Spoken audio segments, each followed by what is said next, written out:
man don't know shit. So this episode is brought to you by a company I really appreciate. I appreciate them for so many reasons. One is I started doing business with them about 9 years ago to make all our t-shirts for the bands and trucker caps and hoodies and baseball t-shirts and all this kind of thing. And they're called Imprint, and they are absolutely fantastic. And I've called places before in the past where I'm like, oh, I'm not sure what to say, or somebody's condescending to me, makes me, puts it in my face that I don't really know what I'm doing instead of helping out. Well, I've made at least over 30 orders, and I never had a problem. And if anything, they always helped me and made my purchases better. And they also have great deals. Inprint.com is their website. They do everything from, screen printing with different types of ink, depending what you're looking for. They have these new techniques that they're using more in Europe than in North America right now, where I think they call it a vegan ink, but it's better for the environment, and it's super soft and cozy. So that's really cool. And they've gotten into embroidery as well. Boy, I have a hard time saying that. Embroidery. Damn, I'm going to have to practice that one. But check them out if ever you need to make merch for your band or your event or, for a work party or whatever it is. Just call them up. Go to inprint.com. Their contact is there. They have they answer a lot of your questions right on their website, but feel free to call them up and they'll help you through the process, especially if you're not used to doing this all the time. They're just fantastic. So there it is. Check it out, inprint.com, for all your merch needs. All right, let's get it on. K-Man don't know shit. There we are. Yeah, you got a big house. How you doing? I said man. I don't know why I always say how you doing. I do that. Exactly. Yes, right? I brought you a treat, eh? You can smell it, eh? Oh, Django's gonna be a happy dog, and we're rolling, and here we are. Already, okay. Absolutely, that's how we do it. We just Hello. come have a seat. How you doing? It's been a while. It has been a long while, eh? I see bags in your hand. Yeah, I brought a couple things. I always appreciate a couple of things. Okay. It's usually really good. So first of all, classic.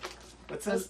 I'm thinking we might talk about this. Oh, Ska Festival. And you probably want to keep one. So Absolutely. I got you a poster for this year. Nice. We'll get back to this towards the end. Absolutely. Perfect. I also got us, we both like Van Cleef Oh, boy. region, so I thought we could probably... This is Beau's beer. Lug Tread, made in Van Cleef, Ontario. Man, I'm not even sure if I'm allowed to say that or not. Huh. Why not? I don't know. I guess I can. I mean, I can do whatever the fuck I want, right? Exactly. Yeah, it's my house. Yeah. Oh, that's great. I plan on the podcast to actually go do a tour over there with a couple of my buds. That'd be awesome. Yeah, I can't wait. I want to know a bit more about their process and how it works, because I know they're totally organic and absolutely fantastic. And I'll get back to these. One weird thing, and I don't do this often, but right now I'm not drinking for a couple of weeks. Oh, I'm sorry. No, I know, it's a little sad, right? Especially when you love it so much. I know. No, trust me, they're gonna be drank. That's for sure. That's why I have a beer fridge behind you. Okay. Well, you mind if I have one more? Oh, please do. Okay, please which one you want to keep it in? I like the lug treads a lot. Okay, so I'll start with that. Yeah, I like that. I'll start with this one. How about we line them up and see how many we can get Val to drink here? Oh boy, I'm dreading back, so it's gonna be two. Yeah, there you go. I also brought Django a little treat. Oh, which he's gonna have a new favorite person. Pig ear. Oh my God! Look at his. He's so intensely into this. It's still got hair from the pig. But my butcher saves every part, and they dry ears and nose for dog, as dog treats. Yeah. The nose, I can't even touch it. I can't believe I'm touching this. But it's. Hey, if you're gonna eat meat, I kind of feel you have a responsibility to do as much as you can with the entire thing and get your hands dirty every once in a while. That I agree. It's all part of it, So it's okay if I give it to him? Oh yeah, look at him. I mean, he'll let you know he's sitting there all pretty. Is this for you? Bye, buddy. See you in a while. Yeah, so that's what I brought because I saw that Django was a big part of your podcast. So I'm like, well, I'm gonna bring him a treat too. It's hard to not make him part of it because I mean, if I shut the door or something, he's just gonna be banging on the door all night and you'll be hearing it. I mean, he wants to be involved in all the action. I love him. Now, Val, Miss Valerie Desnoyers. Yes. I've known you now. I was thinking about this right before you came in. I think over 11 years. Oh, for now, sure. For sure, right? I am the worst with time. Me too. I was trying to think when's the first time we met, and I mean, I don't know. Yeah. It's it must be more like 15 years or so, because really, we're getting old, bitch. I don't know about that, but you know, Trip the Off, the Pound, stuff like so. Oh wow, How long is that ago? That's a long time ago. Yeah, the Pound, which was actually run by Mr. Alex Chevelle, who is now owns Imprint, that I just finished speaking about, who is our first sponsor here on the show. Oh wow, yeah, that's great. I know, right? Well, you guys have been longtime buddies. Absolutely, I love the guy. You know, you can always tell people you really like because you keep them in your life, no matter how you go about it, but you always do. And that's how I feel about you. Right now, one of the reasons I'm having you on the podcast is because we've known each other for obviously a long time now. And do I really know you? Probably not, because where you meet most of your friends is always, you know, there's social media, but usually it's out being social and in group environments. But we never actually sat down just head to head and talked a bit. No, I was thinking we didn't even make a drive to a show somewhere, like long, you know, go out of town on a sitting in the van kind of thing. So yeah, you're right. Well, that's what it is. I mean, when you get people that are so busy all the time doing projects, and you know, because that's how they want to fill in the gaps of their life or whatever it is, people like us, you keep busy, so it's hard to do things. I mean, getting to know you. Like I said, we'll say 15 years we've known each other. You run a festival. Yes. And I'm not going to say which one just yet. Okay. All right? Although most people already know. But running a festival, now being a musician, it takes people like you that dedicate so much hard work and so much time into this type of thing, because without people like you, nothing's going on. When I think of all the festivals all over the world, you know, no, regardless of the size, you know what I mean? Like I played DIY little underground fests that hold 30 or 40 people and have had a blast, and I appreciate all the work that goes into that, as well as I've played festivals with multiple thousands of people. Oh, Django's loving that pig ear. Get on it, buddy. You know, whether it's huge festivals, you know, my whole point is that regardless of the size, there's still tons of work involved. And today I'm really curious about a lot of things. I kind of prepared myself, which I never do. Oh no, and I didn't prepare myself. Oh, well, there's no getting prepared for me. But honestly, basically, when I say prepared myself, I came up with 2 questions. Okay. That's about as prepared as I get, you know, because I don't like to overly prepare things, because you know, if I set something in stone before doing something, well, I'm just going to do that. Whereas a lot of the magic happens from, you know, wherever the journey takes us. But yeah, music scenes in general, I don't know if musicians really realize to what extent, you know, the things that you do and people like that you do, just how important it is. I mean, if people that weren't actually musicians didn't make festivals, there would be none of these great famous events, all the way from Woodstock to Lollapalooza to festivals in city, whether they're national or, you know, really small in small towns out in the country or in a cornfield somewhere, which we played a bunch of those as well, you know. And it just sometimes I wonder, in the little voice in my head, what is it that, knowing that there's a chance of losing money, knowing that there's a chance of having great times as much as frustrations, whether it's on a business level, a social level even, or no matter what it is, or organizational level, what is it that motivates someone to keep doing it? You're on year 11 now of the Montreal Ska Fest. I don't want to. Thought we'd get there. Right? I never thought we'd get there. 11 times in a row, you banged your head against a wall. Yes, exactly. What keeps you going? Well, it's easy because I know what it takes to be a musician. Mm-hmm. And that's the only reason why I do this, is because it takes so much sacrifices to go on tour, lose your job or your girlfriend or your apartment or your roommate or, you know, all these things, because you gotta, if you're in a band, you gotta tour, you gotta play. And even not touring, what it takes to like rehearse, like pay for your rehearsal space, like even get a record together, you know, like the whole process of which I'm not super familiar with, but like all these steps, all this time, all that money you gotta, and all that you gotta do for yourself to push yourself before somebody even goes, hey, that band is cool. Well, I know how much hard work that is, and I'm such a fan. That's the only reason I'm putting on this festival, because I'm a fan. I wish somebody else would do it, you know? I wish I could just buy a ticket and go. That's what I've been saying since the beginning, but nobody's doing a thing like that. You know, there's festivals where money is to be made, then people are already doing that, and there's nothing like for this level of like, okay, well, we're not selling gold records, or we're not like traveling by tour bus or planes, or like, and even tour bus doesn't mean you're making a ton of No, money. absolutely not. Everything's a deduction in this world. And Yeah. you're one of the first promoters I ever hear that talks about all the sacrifices that the musicians make and all the extra costs or hidden costs or time involved. It's rare that you hear that from a promoter. That's why I do this. That's the only reason I do this, because I'm a fan. So I want to like, how can I support bands rather than just buying a T-shirt or going to a show? Obviously, paying at the door, going to see a show, and I feel I'm super privileged to not only be able to see that much music, good music, but know that many people who do that. And it takes, like we said, sacrifices, but dedication, and also like putting yourself out there, allowing yourself to be vulnerable in front of others, giving a piece of yourself. Absolutely. So I admire that. I can't do that. I wish I could do something like that. So did you ever play a musical instrument? Wish we didn't go there. Oh, well, we have to go there. That's what this is all about, right? Well, I'm technically a classically trained piano player. I did all my years. You're a classically trained pianist? I had to. You had to. I had to. Yeah. So, I had no idea. I know. But See, I don't this tell is why I people. wanted you here. Yeah. Do you still play a lot? I play by myself only. Really? I don't play in front of anybody, even not my boyfriend. I don't play in front of anybody. Like, No. I have this dream though that one day I'll be wearing a long dress and I'll play piano in like a chic restaurant where nobody knows who you are, just like a little jazz or something. Well, I can tell you that I'll be there.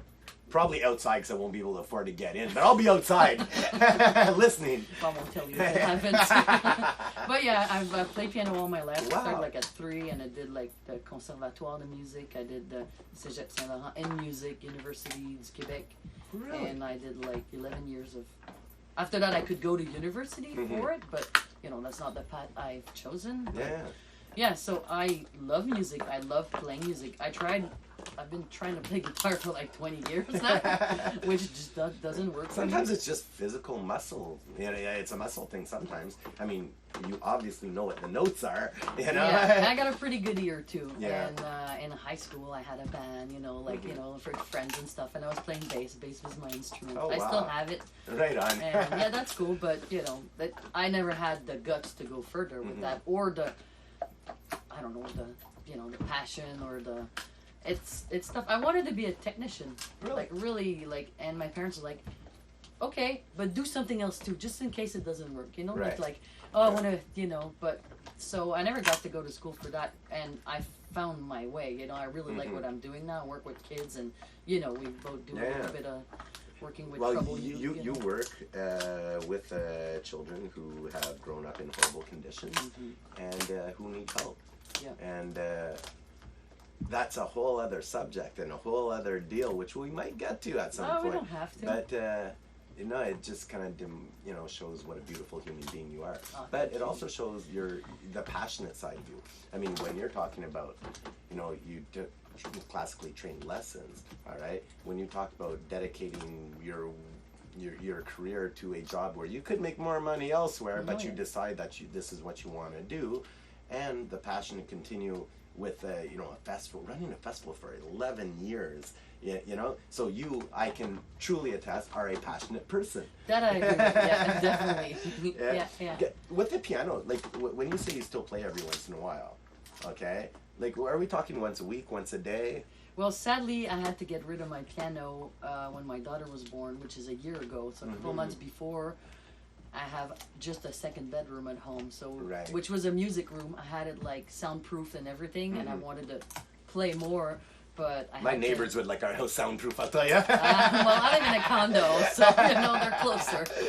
But yeah, so I was playing a lot when I had my piano, but now that it's a bedroom, a child bedroom, the piano.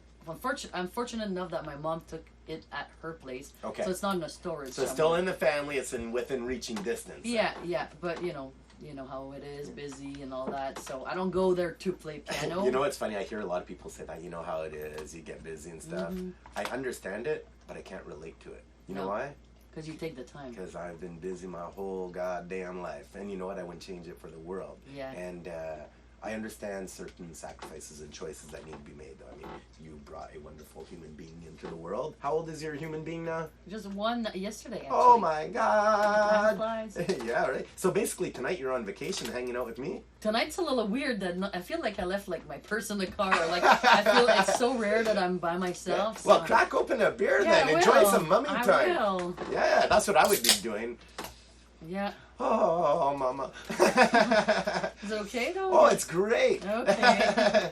Yeah, no. Well, what it is like, you know, when you're on the road, and we party pretty excessively all the time, and every once in a while, you know, the members of my band will kind of put our heads together, and maybe it'll be all of us, maybe a few of us say, oh, time to put the check on for a second, you know, and just you know, set a period of time. And basically, my birthday is October 19th. Yeah. And so I'm going to go just to there and, you know, take a little break and just, you know, focus on some other aspects of my life. But that's good. That gives your body a break, too. Absolutely. You know? But cheers. But cheers. Absolutely. Thanks Hey, for this having is me. your night. Enjoy. Yeah. Mom's out on the town tonight. What kind of beer are you drinking? Well, right now I got the Good Time IPA. Okay. Which is one of my favorites. It's very tasty and it's not that strong. I'm not the huge fan of IPA, but I can appreciate it. Yeah. And this one's 4%, so it's not. Yeah, not so you won't heavy, get it's overly not... loopy quick here. No, and the can design is beautiful. Yeah. I'm a big fan. When I say I'm a fan of a lot of things, but I'm a big fan of Bose, and you know, I love Van Cleef too. Yeah. Well, I grew up in that town. I Absolutely. know. Absolutely. My boyfriend's trying to make us move there. Everybody's migrating to this small town. Yeah, it's know, crazy. right? There's been a lot of talk around my life as well about, you know, houses going up for sale and stuff over there. But I mean, Bose, basically what the story of Van Cleef in a nutshell is, it's a one traffic light town comprised of a farming community, professionals that come from the city but prefer living in the country, and locals that live and kind of run the town. And you get this crazy mix of a lot of artists and art-loving people also migrated there. So it's this wild, crazy mix. A small town. It's right on the border of Ontario and Quebec, so it's completely bilingual. Mm-hmm. And in this town, at one point, there was no business really employing younger people going on. So the population was getting older and older. And then Bose opened up and hired a whole bunch of younger people, which kind of brought people back to this town. I wouldn't want to say gave it a second life, because it did have a life already, but it brought in a youth movement, because they don't have any colleges or universities nearby, so everybody, once they graduate from high school, had to move away if they continued their education or they continued the family businesses. Yeah. So there was nobody over the age of 22, let's say, in that town. But Bose brought it all back, and now more and more people are moving there, and it's a wonderful thing. You know, I'm a great fan of what country living can bring to a person on so many levels, including, I was talking to a buddy of mine the other day, actually. His name's Stu, one of my best friends, and there's this phenomenon about great bands coming from small towns, and we basically boiled it down to that in small towns you have room to stretch out, try things, make noise, you know, and know everybody and get the support you need. And I think there's a lot of time on people's hands, especially when they're, you know, going through high school or these types of things, where they were just able to jam out and hang out around the concept of being in a band. And so I truly believe there's so many small town bands that kind of migrated to cities to, you know, bounce on further type thing. But it's wonderful. Hey, if ever you move out there, that'd be a beautiful thing. I love it. And it's only an hour from Ottawa and an hour from Montreal, so you can work two towns at once. I know, yeah, I like it. Mm-hmm. Yeah. Did you ever live in the country at all? No, I never. No? You think you're ready for it? Well, we talk about it. I love the city too. Yeah. So I'm really half. Like, we're talking about moving, because obviously now, like you said, we have a daughter, and we have a dog which is about the size of Django. So it'd be nice for him to play outside, and me just open the door for him to go. Like in a condo, I gotta go down and take him to the dog park or walking, which I would do anyway. But it gives you a lot of stuff that you can't have, and it's not just like, oh, on the weekend I'll go to the park. No, it's like you have trees, you have grass, you have a pool, you have, you know. Yeah. If ever I lived in the country again in my life, I would definitely need an apartment or a room in the city as well. Yeah. You know, kind of like a crash pad.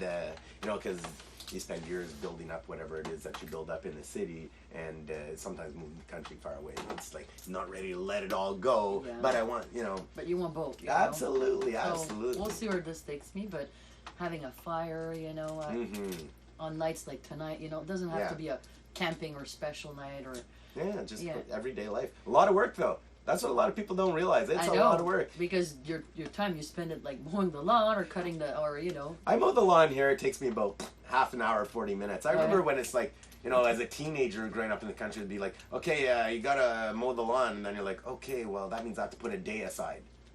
You know, it would literally take me 3, 4, or 5 hours to mow the lawn. It was huge, you know, or shovel the laneway. Yeah, go shovel the laneway. Well, put aside the right amount of time for that, or hire somebody to come do it. You know, but it's a whole different thing. And you know, when dealing with nature when you live in the country, like I remember, what was the year that they had the ice storm? Oh boy, 1996, 95, 90-ish. And there's a famous ice storm, and in the city it was really hard, you know, and you know roads were closed and stuff like this, and it took a long time to get power back to the people, and you know clear up basically the roads, and you couldn't even walk on a sidewalk. It was just pure ice everywhere. But what they don't realize that in the country that period of time was 3 months. You know what I mean? Because you prioritize where the population is first. Like when you live in the country, you kind of have to know a lot. You have to be a jack of all trades as well. You know, you have to be able to fix things. Whatever it is, being able to close it up for the winter. It's a real thing, man. When I was a kid, I literally had to ski from the house to the school bus to go to school. Wow. And that was a half kilometer long, you know what I mean? Wow. Like, yeah, so that's a real thing. So you gotta be sure you're moving, because a lot of that comes in with it. And too. you put your ski on your back and you get in the bus? Well, I left the skis on the side of the road, and then I'd take them back, there. you know, and ski home after. But you know what's crazy? You know, in the winter, in midwinter, it gets dark so early, right? Yeah. Well, if you're 7 years old skiing by yourself when the sun goes down, you know what else happens out in the country, right? Oh. Coyotes. Jesus. So you would hear them looking off in the distance or in the forest behind you. I was terrified. Of course. I was terrified all the time. You know, I'd like, you know, ski as fast as I could. I don't know what the hell's behind me. There's no lights anywhere. And I would do this, you know, as 6, 7, 8 years old. Yeah. I remember it. I remember it like being fun in the summer or in springtime, because you'd walk by the trees when all the sap would be running. We had maple trees lined along the laneway, you know, and I used to always drink the sap straight from the cans. Oh, wow. No, we probably could have made a lot more maple syrup if I didn't do that every day. Yeah, for sure. Yeah. So all that to say, Val, like you're passionate in being able to continue all these things and have all these life projects and put everything you have into them. And I mean, I know by experience that you do, because when you host the Montreal Ska Festival, and when you host it, we show up, there's goodie bags, everything's clear, everything's simple, you take care of your people, try to make sure nobody's stressing about anything, and you never seem that stressed doing it. Well, I guess I hide it well. Right? No, but you know, with the years also, like I know not everything that can go wrong, but what's the saying? You expect the worst and you prepare for the best, or something like that. So basically, I'm like, I expect to have a good time. We're gonna get fucked up. But the nights go by so fast. So like, my priority is for the bands to be careful. Like, I want them to be cared for. I want them to have everything they want. And if they're happy, they perform happy. So people are happy. So it's a whole circle of happiness, basically, you know? Yeah, absolutely. You know, if every city or town had people like you making festivals, or you know, and being able to hold them together, it would just be incredible and probably revive a lot of the music scene, because there are some amazing people that have been doing it for a long time. When you first started, I mean, I know just from running a band and all the little side jobs that you have to do. It's like, for instance, you grow up as a teenager, you want to play guitar and say, I'm going to play rock and roll, you know, but you don't realize that you're going to be a t-shirt salesman. You know what I mean? It's basically what it comes down to. Year 1, SkaFest is coming. You're like, I want to do this. First of all, where did you get the idea of doing it? Well, I was involved. I was volunteering for an organization called Punk Me Up. Mm-hmm. You probably, yeah, absolutely. I'm sure you have played Yep. for that. It was like a punk zine, but organizing shows and stuff like that. So I was doing my little section was en salle cette semaine. So I was like suggesting shows for people and blah blah blah. So this thing was focusing on the whole local scene. So ska, metal, punk, whatever. More punk than anything. Yeah. And I feel a lot of people were focusing on punk. You know, there's festivals, there's other promoters, there's like, but there was nothing for ska specifically. Okay. And I hated ska back in the days. But it grew on me, and Yeah. I liked it, and like I'm like, well, we should push that because Victoria has a ska festival. Victoria is a small town in BC. They have a Absolutely. ska festival. We're a huge Big town. shout out to Dane, who runs the Victoria Ska Yeah. Festival. Yeah, he's a beautiful human. Yeah, And he's my inspiration because I mean, if Victoria has such a great, you guys play there. It's a wonderful event. It's like, okay, we don't have the sun and the water and like, this is the perfect setting. You know, it's wonderful over there in the harbor. But we have Stomp Records here, which is like the greatest ska record company. absolutely. And yet we don't have a ska festival. Hey guys. Yeah.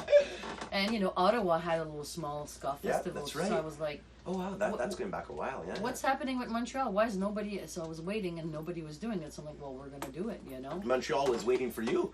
Well, I don't know, but I was sick of waiting. So Yeah. you know, let's get it done. And you know, I was putting on shows with Punk Me Up, helping here and there, like doing doors, selling T-shirts, not doing any of the paperwork. That was So- your first experience, like working a show, right? I imagine, right? Yeah, well, you know, as a teenager, I put on a show Oh, yeah? to like start being a promoter, like at Lex, you know, a Yeah. small show, but a real like thing, legit, like you know, in the books and with the government and the papers and the stuff. So yeah, that was the first time, and everybody told me, there's no room for that. Like nobody's gonna go 2 years. See, like you're gonna run out of bands, and you're not. This is not. Yeah, don't bunch go of there. negative Nancy's. Now let's laugh. Well, you know, I'm not gonna say it's successful, but it's a really Val. good event, you know. It's successful. Okay.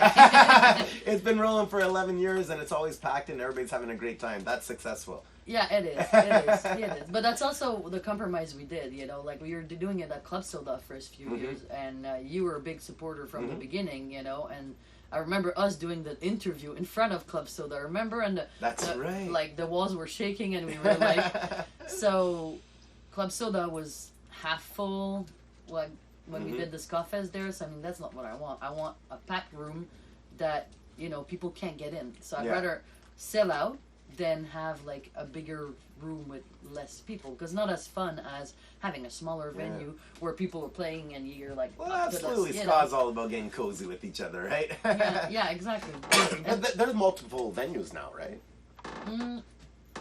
Petit Campus, Yeah. Café Campus has been a big supporter of us since. And Cafe Campus, it's not what I would call a small room either. I mean, they hold what, about 350, 400 people, something like that. Downstairs, I think it's more like about Because 300. they expanded it, right? So it's a bit bigger now. Yeah, so about 300 downstairs, and upstairs I think it's 550 or something like that. Cool. So sometimes, some years we do upstairs, but you know, most years we do downstairs. So that's one of the venue, and we partner with Yo Lordshire because Nice. Irish pubs in the house. well, this is where we spend our time anyway. Yeah. So that place being kind of a headquarter for us, we like just made sense, and all our friends were working there, and like all the stuff, you know, we always ended up there anyway. Yeah, so yeah. why not do it there? So that's another venue we're working with, and this year there's a new venue I have never been to, Really? never worked with. What's it called? It's called the Diving Bell Social Club. Diving Bell Social Club. Yeah. Where's this? It's on Saint Laurent. Okay. It's across the street from Schwartz. It's like upstairs Champs on the meat. 3rd floor. Really? Champs, like over Champs. Okay. And what's going on there? And we're gonna have the movie premiere. We're Oh, gonna right. have, Punk Me Up. pick, I mean, sorry. pick it up. Pick it Ska up. in the 90s. Close enough. Yeah, close it's Ska in enough. the 90s, and it's Tim Armstrong that's narrating that. Exactly, I believe, yeah. right? I'm really actually interested in seeing that. I That's can't gonna be wait to fun. see it. I haven't Yeah. seen it myself. It's a because premiere, right? It's a premiere, and it's Yeah. the only one in Montreal. It's the only, like I've seen it happen everywhere around the world, and I was like, we don't have it. That actually, it's my boyfriend's idea, so I'm not gonna take the credit for it. Tyler's like, you should do that, and he also found Give that her a Tyler. venue. He found that venue, which I Okay. never heard of, because I want to keep in the neighborhood, you know, like Absolutely. Paysatzer, Saint Laurent, like people walk. See, I love it when there's a festival on and people are walking from the different venues involved in the festival. It just makes it so much more fun, Yeah, you know? yeah, that's what you want to do. Yeah. You know? And I don't want people driving if they took a couple drinks or whatever. Yeah. So that venue is going to be really interesting. They're super nice as of right now, and they're easy to work with, and they're very community oriented. So they want to support stuff like us, and so it's going to be great. I'm really looking forward to that. Fantastic. Yeah. Yeah. And okay, this is like number 11. I want to get back to number 1. Yeah. All right. So here it is. The day's approaching. Oh, You've managed to book the bands. You booked the bands on your own. The first year I started this big project with my friend Kat. Yeah. You know, people are gonna remember. Hi, Kat. Kat and Val and Kat. You know, absolutely. we were always together, and she was one of the founder of She's a Pump wonderful Me Up. person. Yeah, I wish I could see her more, but now she lives in Toronto. Right. So we started together, and she was booking bands for Pump Me Up and stuff. So I'm pretty sure she's the one who booked band the first year. Yeah. We even hired Matt from Stump to Stump help Records, me book. I don't think it was the first year. Maybe it was the second year, because I mean, people get an email from me. Who's this person? Like, you know, we're gonna charge her $20,000. You know, but so Matt was there to help us, like, well, first of all, get in, you know, and get known a bit. And so he helped us with that. I think it was 1 year. Yeah. And Kat went on to other adventures and journeys, and so I was left with this festival that I was like, well, I want to keep that going, and, you know, so I got to get on it, you know. Yeah. I was doing more the paperwork behind, but I had to, and bands intimidate me, you know. I'm shy. I don't want to have, like, to come talk to them or, like, you know, so, but, you know, I had to. And what's the other saying? You're better served by yourself or something like that. So. You have all these sayings, and I can never remember that shit. I always get the mask backwards. Did you like that? Did you like your treat? Is it gone? He's a happy dog, all right. He's a lover boy. You're good looking. Absolutely. Django always steals the show. Everybody's like, oh, at what point in your podcast does Django come in? I'm like, really? Yeah. I bought you a treat because I knew you were going to like it, eh? Yeah. Now, so the first one, what were your major, like, stumbling blocks in putting it together? Because after this, I want to kind of, like, see what advice you would give somebody else or encouragement for somebody else to start a festival. Oh, good question. Yeah. Well, I'd say like, what was hard at the first that you didn't realize that, oh boy, this is going to be a problem? What was hard was upfronting the money. Okay. It's great to sell tickets, but the money comes in with, like, Ticketmaster and stuff or whatever. It doesn't come the night of the show. But you need to pay the bands the night of the show. Right. So I think Kat's mom took out of her mortgage or her savings or something to be able to lend us money. Oh, Lorraine helped us a great deal. Lorraine Muller. Yeah, she gave us her first loan. Hi, Lorraine. Hey, Lolo. Because she was a true believer, and she's the one who really pushed us to, like, mentor us a bit. You know, say, like, well, you can't start small. You got to start big. Like Club Sold Out. I'm like, I can't do Club Sold Out. Like, yeah, you can. Let's go. So, you know, stuff like that's expensive too. So it's all, money was the biggest challenge. Money's still a challenge, but now we have advance on cash with the bank, you know, so it's not more cash, but we get cash that we can upfront so we can pay the bands, and then 2 weeks later cash comes in, whether we make it or not, but at least bands have been paid. And, like, so that was a huge challenge the first few years, because the bank's not going to give you money the first year. Like so the hardest part about it was the finances. Finances was the biggest rock. The first year, hurdle, and I'd say also all the paperwork. All the paperwork with the government. What type of, like, paperwork for what? Oh, well, paperwork for CRA or Revenu Québec. Okay, yeah. Because you got to declare what you're doing for one thing, and if you have bands that are not from Canada, well, all the paperwork for the border crossing. Now things are a little simpler. Yeah. For American bands coming here. American or for us no, it's not. It's harder. Actually. I had to slip that in there, because we're going through it right now. No, it's not easy. It's not easy, but the government doesn't make it easy for these things anyway. Like you kind of gotta dig and find. Oh, I got the information. You call them and that's not quite right. Like, this is what it is. Like, so that was like a really. I like your reaction. It's like, I can see that you just went to that feeling you had in that moment. Yeah, exactly. No, and you know, nobody's there to teach you that. Like, tax. You know, you got to withhold tax for non-resident and apply for them to be exempted. And if they are, will they get that money back? But they gotta go get it. It's so complicated. So all these little, which we had no idea what we were getting into in the beginning, because how can you know these things? You know, it's hard enough to do your own tax. You know, for sure, file your own taxes. Well, I figure good one there, Django. I figure the learning curve, like every year, probably you learn something new and all this type of thing. So basically, if you broke it down though into like general categories, okay, you have the finances that you need. What else do you need to get that, like, to that first festival? Because if somebody's listening here that has an idea, like, hey, I want to start a festival, what are the big lines? Like, booking bands. Well, set your dates, set venue, then make offers, send offers. Yeah. Try to confirm a couple bands, and then contracts. Yeah. I guess venues as well, right? Yeah. Venues have contracts. You need insurance in most venues too. Oh, really? Yeah, which is a hard thing to get because people think. When did rock and roll grow up? Well, I think it's stuff that's there, but people just don't know. But it's there, you know. And if you don't get it and you have problems, then yeah. So we never had problems, but we always had insurance. You know, the one time you get something going wrong, you don't want to be without. Django, you're showing off again there, buddy. Dinosaur, eh? You're good looking. You're a good looking boy. There's a love story going on over here. Oh, I love All right, so you got the venues, you have the insurance, you're doing the paperwork for the visas for out-of-town bands, you book the bands. What else comes into play here? Promotion is a big part of it. Promotion is hard. Promotion costs money too, like printing posters, designing posters, buying ads, and you know, you mentioned that on your podcast a couple of weeks ago, like putting posters up in town. You know, it's illegal. A lot of people don't know that, and you can get fined for it. So if you, man, it's like, fun as hell. Montreal is like this little, and you know, I have no money for fine because I can't pay bands enough, so I can't, like, so this. Well, see, there's one rule: you either have to have money for a fine or really good running legs.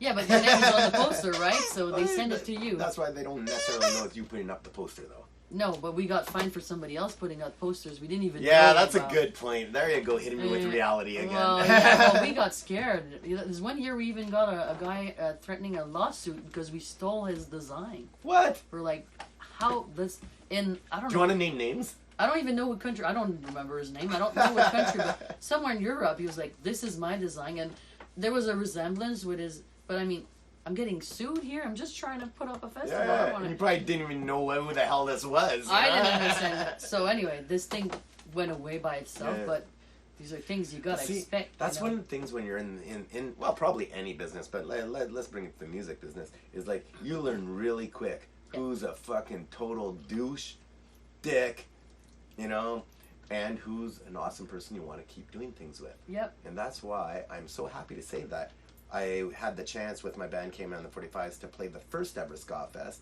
on the first night ever. And here we headlined the first night ever, and here we are 11 years later headlining the big night, the big night at SkaFest this year. It's like I don't do that with people I don't like. No, and I don't do that with people I don't like either. And you know, musicians can be very unreliable. But see, you know when I said I have two questions. Who were first of all some of the best bands and musicians that you got to work with throughout this whole journey so far, and who's the biggest douche? Who is the hardest to work with? We don't have to go there, but I highly encourage it, and you should have a big sip of beer before you answer that question. Well, I'll answer your first question. It's going to be hard because I don't want to forget people, but I already named Lorraine. I knew who she was before doing the Ska Fest and all that, but when we asked her for help, I was highly intimidated, but she was such a big heart, helping, like, hands open, like, just, like, telling us, like, what to expect or what, like, and guiding us through, like, her experience, like, this is what for her was, like, successful, not successful, good ideas, bad ideas, or, like, and she always pushed us, supported us, it's, like, in the best way. So Lorraine was, like, and, you know, we're good friends now, but she was from the beginning and still today, you know, she's been a jewel for the festival. And the first year, Bucket from the Toasters, Yeah. was also a big help. You know, like he was like, I'll help you. I'll give you tips. I'll give you hints. You can come to me with questions. You know, should I give that much money to a band? Or like, you know, I know nothing about how much a band is worth. And a band is worth a certain amount one year, not necessarily the same amount a couple years later. Isn't that such a weird concept? And depends which city they're playing into, and have they got a new record out? Are they kept like maintaining that scene or not at all? You know, it's like, so that was so Bucket definitely helped us a great deal in there. And, you know, obviously people at Stump were helpful too. Were there any bands that you brought in that you didn't know before working with them that you brought in, then you know, that you got into through the process, or that you really there's a couple. Yeah? I remember, like, I'm going to forget some, but... Of course. We're not going to get into the whole name everybody, and if you leave somebody out, we're going to feel bad. Yeah, there's no feeling bad in this show. Okay. Well, Mr. T-Bone I didn't know, and I was I saw that set. That was fantastic. Yeah. And he came from Italy. He's Italian? Yeah. I didn't know that. Yeah, he came from Italy and I remember he got like problems with his flight during the festival, his return flight, so we were downstairs in the green room trying like to fix him another flight, and like it was like, but yeah, Mr. T-Bone was an artist I didn't know about. A couple of years more recently, there was Roy Panton and Yvonne Harrison. Roy Panton, yeah, Roy and Yvonne. Yeah. It was Yvonne's birthday yesterday or today. Happy birthday, Yvonne! They're amazing. They're amazing, and they were backed up by the Prize Fighters. But I didn't know Roy and Yvonne. Yeah. It's Chuck from Jump Up Records in Chicago that mentioned it. Same thing for Rudy Mills.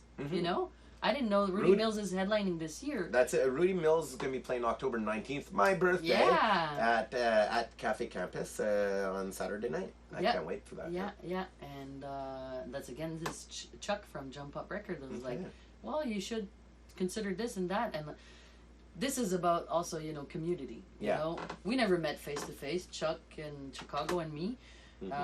But we've been in touch, you know, social media and all that, and he's been like giving me tips and helping me. He's a promoter down there too, so you know, we share this information because we're not competing. We're a big scene trying to like build the same thing. You know, he did the a movie showing too, like this week in Detroit, a couple of weeks ago in Chicago. He's also the one that put me in touch with Taylor that did the movie. Oh, cool. So you know, it's all, we're talking about Dane earlier.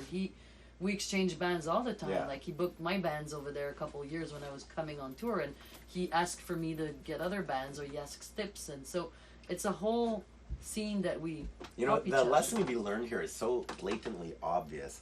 It's that the music community or scene, or people that are really making the stuff happen, you know, you got to be nice to everybody, because you know, anytime you burn bridges, or you know, I'm not.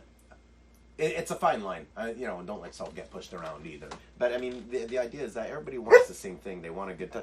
Django's annoyed because I have his toy right now. Yeah, because he keeps squeaking.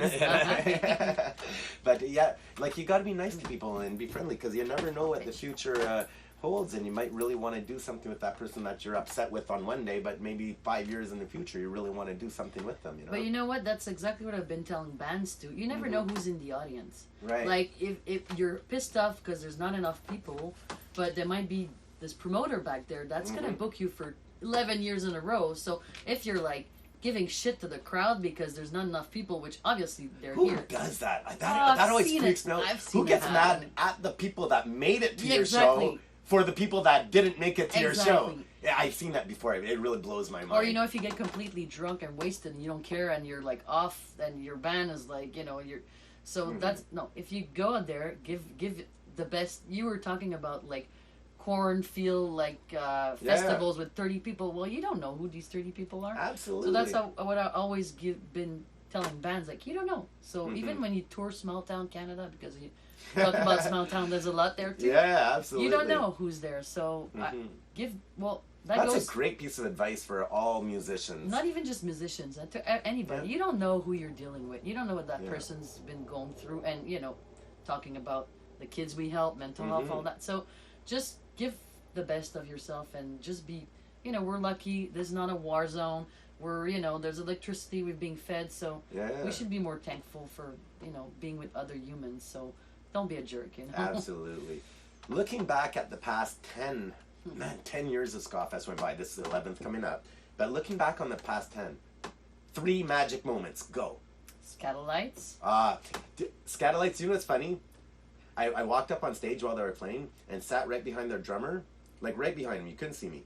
And I was just watching his kick drum pedal almost the whole show. I was high as balls, man. I was just watching him kick away on that kick drum. That's what I remember from that show. Amazing. Yeah. Yeah. Number two. Number two. It doesn't have to be necessarily a band, but a moment, something. Oh wow, There's so many. It's hard. Right. And it's also hard because it goes by so fast. Sometimes I rewatch or re-listen. I'm like, I missed this complete. I missed the whole set. I missed the whole night. Oh, the night's over. Yeah. So I'd have to say Westbound Train, because they're also one of the reasons I started the festival, because they wouldn't come here. Nobody was booking them here. I went down to Boston and New York to see them. Like, come play Montreal. Like, nobody books us there. I'm like, well, you know what? I'll put on a festival. I'll book you. They were great. I saw that show. They were fantastic. Actually, I think I played that show, but I probably did. I think I did. But they're fantastic. And, yeah. You know, they're a band that changed my life. So that's. I wonder what they're up to these days. They're still playing, not that often, but you know, a lot of members of Westbound Train are in Void Union. Right. Which came last year to the festival. Yeah, so they're also wonderful. It's a different thing. Sure. But Boston has a great ska scene. It has a great music scene because there's a lot of music schools. There's Berkeley and all that. So the horn players in Boston are amazing. You know how many ska bands that come from Boston? There's certain cities. Certain cities that just pump out the bands, the good bands. Yeah. So Westbound Train really changed my life musically, and it's like, man, it makes me want to go out and put them on and listen to them again. I haven't heard them in a couple of years. Oh, well, you can do that when I think I'll do that tonight. They're wonderful. Yeah. And you know what? I'd say another moment, and it's not one band in particular, but seeing the local Montreal band open at Club Soda for big acts, that was like giving me goosebumps. Like, I get goosebumps watching bands all the time, but this is like, I remember spending a couple minutes or couple songs in front being like, this is why I do that. I want to like give a platform for smaller bands to get this big stage, or to get known a little bit, or connect. You know, it's about connection, community. It is about connections and community, and that's one of the reasons why here in Montreal it works. I mean, you know, there have been a lot of ska bands that have came, went, that stuck around, that are still doing it, with new ones arriving, and you know, got to be able to connect. And that's one of the beauties, I think, of the Montreal Ska Fest, is that it allowed me, anyway, I can only speak for myself, but to connect with all these beautiful people from all over. You know, whether it's bands that I play with while I'm on the road that are back in town, so we get to hang out, or it's my brothers in Danny Rebel and the KGB from down the road, and we get to just, you know, hang out as well. It's been fantastic. And it's funny, you know, like, I totally get how, like, giving younger local bands great opportunities to play and stuff. I know at one point some bands in other festivals I had to talk about this, and it has nothing to do with Montreal at all, but they're saying, why aren't some of the locals headlining, or how do they fit into the scheme? It's so hard to be able to balance that and come up with the lineup that, you know, everybody's happy with, but you manage to all the time. Because that's hard. I mean, I know who I'm referring to was saying this, like, oh, we always get the out-of-town bands come and headline, and the locals open, but the locals are also touring bands and this kind of thing, and how do we set it up? And, you know, it becomes this big issue. But honestly, one thing I love about SkaFest is the first band's on, everybody's there. Yeah. You know, so order of lineup does not really matter that much here, because it's just a great time from A to Z. Well, thank you for saying that. But I truly believe that. I'm amazed every year by the crowd that comes early, and like, but we put only really good bands on, so people know that, you know, don't miss the first band, because it's not like, oh, it sucks, they're just, you know, well, you know. So are we dying? Yeah. But luckily, what I did was I set up a backup, because I had a feeling that battery was going to die today. Cool. It's still on. I can edit that little chunk. Yeah, so, yeah, local bands, big bands. I think everybody deserves a chance, you know. And if you never played, well, you're probably not gonna headline, you know, if you've never played. But I think, everybody deserves a chance. But if you're playing the festival, it means we should check you out, you know. Yeah. So I think, and you know, people getting older, people don't hate playing first or second either, because they can have a couple of drinks and not packing their stuff at 2 in the morning. But that's what I'm saying. Like at Montreal Ska Fest, that whole issue doesn't seem to play. Like say you go right from the start, everybody's hanging out. Everybody wants to see everybody. You know what I mean? And I mean, like, even I find it's an opportunity for not necessarily just musicians, but like you know, people want. It's a good reason for everybody to get together finally. Yeah, you know it's what I a mean? party. Yeah, for sure. You know, and it's fantastic for that. Now this year. Oh wait, did we name the third? Well, that was the third. It was the local, not one in particular, but obviously there's a whole bunch. But having the Montreal bands play Club Soda, like open or direct, like, you know, it's just. What was the like? Did you ever have during one of the festivals, but while the day of the show, something happened and there's a problem? What's the worst problem that you've run into? Family member dying, so the singer of the whole band not being there. That'll do it.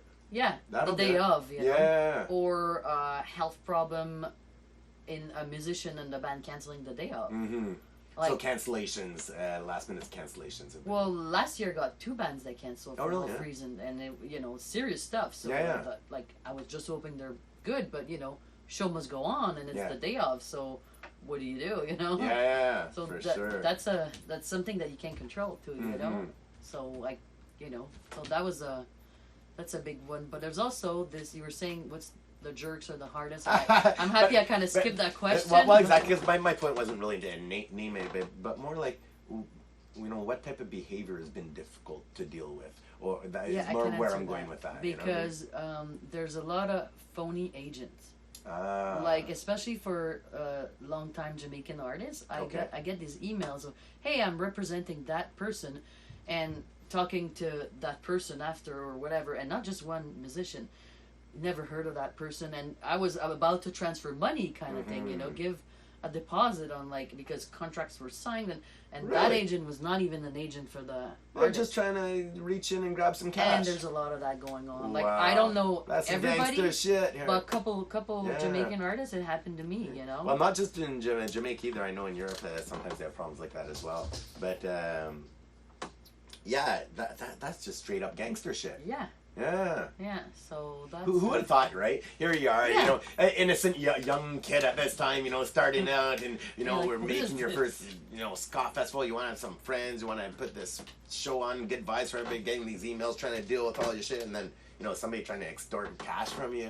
That's crazy. And off somebody's back, you know. That's more what it is. It's like, you know, I'll lose money, but, like, how much money did that person make off of somebody else's back? That's like, crazy. That person might not even know. I never heard of that happening before. I didn't know. I was not aware of that. It happens a lot. Really? Like, for me, it was like 3 or 4 times. No. And, you know, we're talking in 11 years, so it's not like, that's not every crazy. year, but, you know. Yeah. Man. Yeah. So, I never would have even thought of that. Yeah. I never thought of that before. Right? What other types of, like, crisis moments do you get, like, running a festival? Oh, Like, because I know as sometimes at shows and stuff, sometimes it's a technical difficulty. Yeah, I was gonna say, let's say like an amp breaks. Right. You know. Yeah. Or some part of the gear breaks. You know. So that's what you do. You know. And I tell the bands, don't bring your stuff. You know, because ska bands are like what, 6, 7, 8, 10 people. So right. Times 4. That's a lot of people on the green room. So don't bring all your amps. You know. But and don't touch my beer. Yeah, his name's on it. So. That's it. Well, yeah. So that could be a problem. I'm not good with gear and stuff. Like I became better with the years, but it's something's like, okay, what do you do? But fortunate enough to have a group of musicians helping me, because I'm not. Yeah, you're talking about me, but I'm not by myself. You know, I have a lot of people helping the day of and like supporting me for stuff like that. Right there. That's another lesson. You just mentioned it right there. And when putting together a festival, it's to have a team to be able to delegate and do it. One person can't do it all. What's the biggest piece of advice you'd give somebody that might be thinking about starting a festival? Well, you know what? That's one of the biggest challenges too. You talk about challenges. This is one of the biggest challenges because people want to volunteer. Right. Because people want to go for free to a show. Okay. So whatever work to do before that, it's really hard to recruit people. And you recruit them and you train them, you teach them how to do these things, let's say paperwork or whatever. But after a year or two, they move on to something else, which is fine because they're volunteering. But then you ended up like putting all this time into training somebody that in the end, you would have done it yourself these 2 years, you would have had more time to yourself and you had to redo it again. So it's hard to keep people. And people are all doing it voluntarily. You said DIY. It is DIY. Absolutely. So do it yourself. People do what they can and give what they can. So it's hard to have people to really commit when it's volunteer work, which is a little tricky because if you say I'll do it, even if you're not paid, you should do it. But that's for sure. another story. So that's a big challenge to have a team and keep it going. So we're really just a handful of people, but those people are really helping me out, you know. I mentioned my boyfriend a little earlier, but Phil Cowett is like my technical guy. Hi, Phil. Hey, Phil, bass player in Danny Rebel in the KGB. Yeah, so he's helping me like a great deal. And last year, my daughter was like 5 weeks old. Right, so right. I needed... And you still put on the festival. Well, I was booked and set up, you know, before I got pregnant. So that's it. You got to time that shit. Yeah, so you're talking about what advice to give people, plan ahead, because I already booked my dates for next year. I already got... And this is brought to you by Planned Parenthood. Or not. Or not. I love it. Val, listen, tell me what you got going on and what's up, and tell me what's up here. What do we have going on this year? Yeah, we mentioned the movie. The movie's a big, a new thing, because we never, well, we did. I'll put this in the video after. Yeah, we did a movie before House of Reggae. Man, that's been a long time too. Wow, right? yeah, so, that's right. Yeah, so movie's gonna be good because I can't wait to see it. And I think there's a lot people know about ska and ska is dead and all that. Okay, so what really happened from the people who lived it? So that's gonna be cool. Then on the Friday we have you guys playing. Yeah. It's your pre-birthday party. Yeah, right? Hey, it's exactly. It's gonna be my birthday weekend. Well, it always kind of is. Yeah, right. Close to it. Exactly. And we have two Stone to Skank that are absolutely fantastic. That are kind of like undusting their stuff to play again, but they've been playing. They played 2 years ago for SkaFest, and they played a couple shows since then. Cool. And they play again this year. I'm happy that they're in as well. Yeah. Yeah, and you know, I'm sure you guys are gonna have a lot of fun. They're a big fan of you guys. For sure, they came out and partied with us at our last show, actually. Yeah, I know. Yeah, exactly. And we have Todd Henbrook from Deals Gone Bad. Deals Gone Bad is a band from Chicago, very like soul band, and he's coming to play solo acoustic for the first time ever. I'm looking forward to actually, I gotta message him. Okay. I gotta say hi because on the following day, because we're playing both nights, okay? On the following day, I had to think about this, but we're headlining the Friday night, and then because we're lazy bastards, we're gonna leave all our gear there and open up the next night. That way, nothing has to move or anything. That's fine, right? Yeah. And it being my birthday, I'm pretty much gonna be probably super hungover and super drunk, and I'm a lazy bastard to begin with. So I think I'm just going to get other people to sing. And I've started calling a bunch of people to come sing the Skamones, the ska tribute to the Ramones, because it's my birthday, so why should I sing, right? Right. you should have a show. Yeah, party. Hell, I think I need a lazy boy. Okay. He challenges it. Yeah, right, exactly. Take notes there. But I got to message him, because if he's around on Saturday, he'd probably want to sing one as well. He's going to be gone. He's gone bone out of there. Off, yeah. Well, next time, Todd. Yeah, he's got another show, I think. Because he's doing us a favor coming for just this show. And when I was talking to him, I was like, I don't know if do we want to do something like that? And he ended up like, I really want to do something like that, so let's do it. So he's a great singer. It'll be a lot of fun. So, and before Tom, we have the Slums that played a couple years ago too. That's right. So coming back and opening the big Friday night. So I like it. Start off with the rockers. It's gonna be a pretty rocking day though. Yep. That night is Absolutely. like. If you want to be in front, don't be too fragile because it's going to dance and push. And, man. No, it's going to be a blast. They're really good. Okay, one thing that's really cool about the Ska Fest is you have organized after parties. Yes, and that's really, really popular. Like, absolutely. Popular amongst the musicians because everybody wants to take a break, go for a beer, and hang out. And we mentioned earlier that Ye Old Orchard is or headquarters. Yeah, Pretty it's a much. hop, skip, and a jump down the street on Prince Arthur. Yeah, so people love that, and it's a special vibe. I think people have a couple drinks already in them, and then there's like cool bands playing. Sometimes the horn section is Who's playing standing. on the Friday night? The Friday night is Sound One. Sound One from Toronto. Fantastic instrumental ska, just absolutely amazing, incredible musicians and beautiful people. I've heard them multiple times, and I'm always excited to hear them again. So I can start my birthday party with them. Yeah, All and I right. think they've been playing the after parties for, I don't know how many years, but people love them at after parties, and they're a party band, you know. So we're talking about horn section standing on the counter and stuff. This is root style ska, fantastic. Yeah. They're absolutely fantastic. And then on the Saturday night, what do we have going on? On Saturday night, we mentioned Rudy Mills a little earlier. Rudy Mills is a legendary Jamaican musician Absolutely.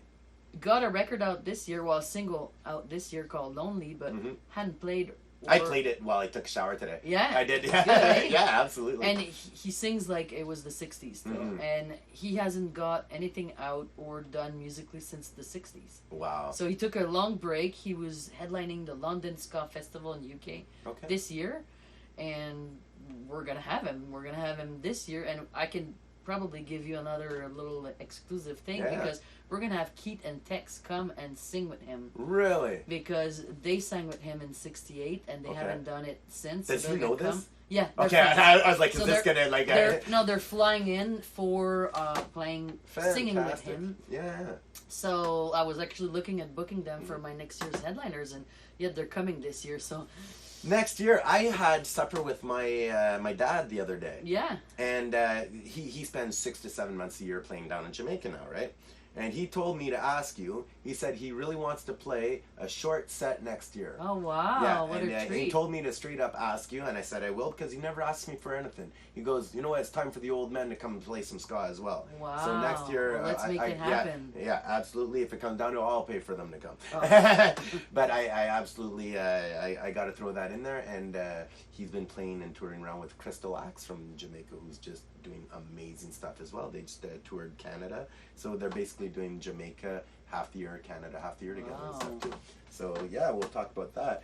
And then we have the Rub-a-Dub Rebels as well playing. Yeah, which is some people might have seen them last year. They played the after party, which was one of the most popular events. Yeah, it was people crazy. were like, wow, they're so good, and they are so good because it's a collective of Montreal musicians, and it's like a lot of like good people getting together to back Rudy Mills up. They're his backing band. Nice. And they're going to play a set of their own because we love them so Yeah, much. well, absolutely. It would be a shame if they were just the backing So band. it's going to be really... Because his stuff is very technical. Okay. The rhythm and all that's very hard, like the guitar. And so they're going to be on point, and it's going to be such a...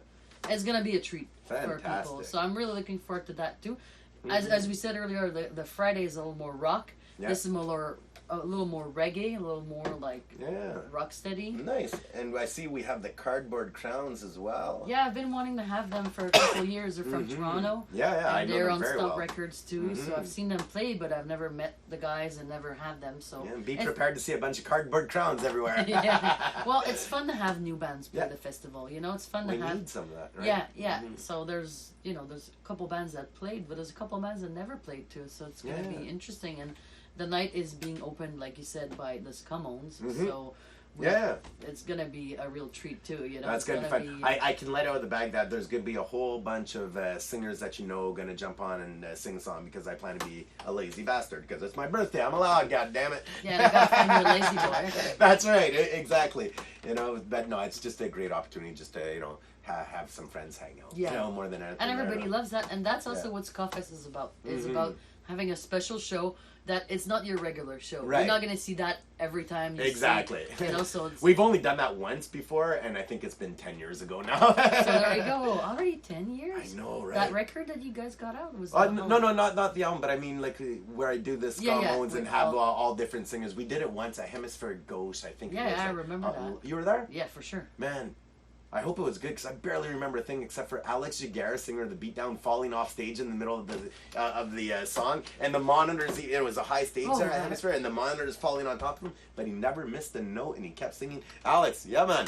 I didn't know it was Alex, but I remember somebody falling over. Yeah, for sure. Wow. And then who else is we have for the after party? Well, the Thursday night we have an after party with music at the pub after the movie, which is the Skaten Club. Mm-hmm. They're like a mini orchestra, and they're very good. A little more world music, a little more reggae. Cool. Yeah. They're very good. Yeah. And I've heard them before as well. I really like you them. Probably played with them at SkaFest. Probably, too. Yeah. And the Saturday night we have the Sentries from Ottawa, yes. which are wonderful. They're one of my favorite band right now. Yeah. They're great people. They're great people. They're great musicians.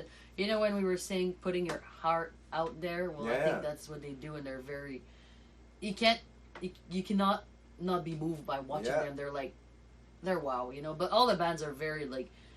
I'm telling you, I'm just a fan, so I just want to see these bands. That's why I'm putting this. Do you know what else I really like that you incorporate into your festival is the hangover breakfast, the Sunday morning hangover breakfast tradition at Ye Old Orchard. Who's playing it this year? Well, we have a treat again. It's Lorraine Muller with a couple guest friends. Okay.